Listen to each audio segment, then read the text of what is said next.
শীতকালে ভর্তা ভাতের বাঙালি আমরা সবাই। আসসালামু আলাইকুম ভিউয়ার্স, আপনারা সবাই কেমন আছেন?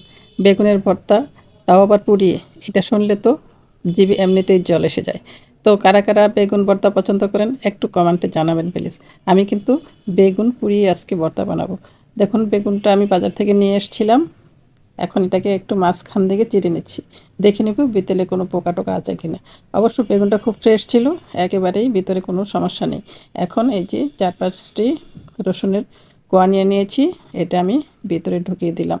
আর ওই যে 2টা কাঁচামরিচ, সেটাও কিন্তু বেগুনের ভিতরে ঢুকিয়ে দিলাম। এতে করে বেগুনের মধ্যে মানে বেগুনের পুরের মতো ঢুকিয়ে দিতে হলো। এখন চুলোতে একটা স্টেট বসিয়ে তারপরে আমি বেগুনটা পুড়তে বসিয়ে দিব। বেগুনটা আমি গ্যাসের চুলায় পুড়িয়ে নিব, কারণ আমার কোনো লাকড়ির চুলার ব্যবস্থা নেই, তাই আমি গ্যাসের চুলায় পোড়াচ্ছি। যারা শহরে থাকে তাদের জন্য তো লাকড়ির চুলা বা মাটির চুলার কোনো অপশনই থাকে না।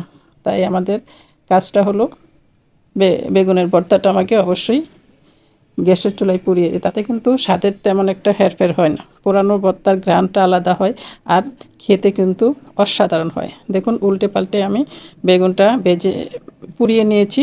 তাতে দেখুন কত সুন্দর হয়েছে, একদম নরম হয়ে সেদ্ধ হয়ে গেছে।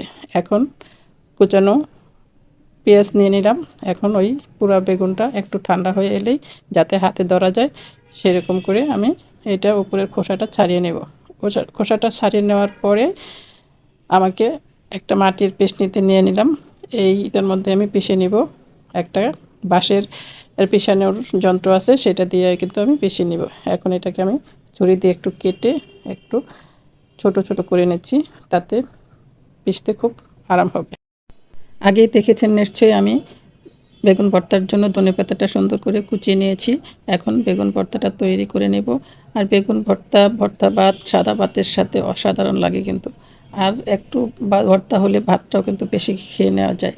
এখন আমি 2টা শুকনো মরিচ ভেজে নিয়েছিলাম, সেই শুকনো মরিচ 2টা নিয়ে নিলাম। এখানে আমি লবণ দিয়ে দিলাম। আর এখন এই যে রসুন, শুকনো মরিচ এবং কাঁচামরিচ পিষে নিচ্ছি।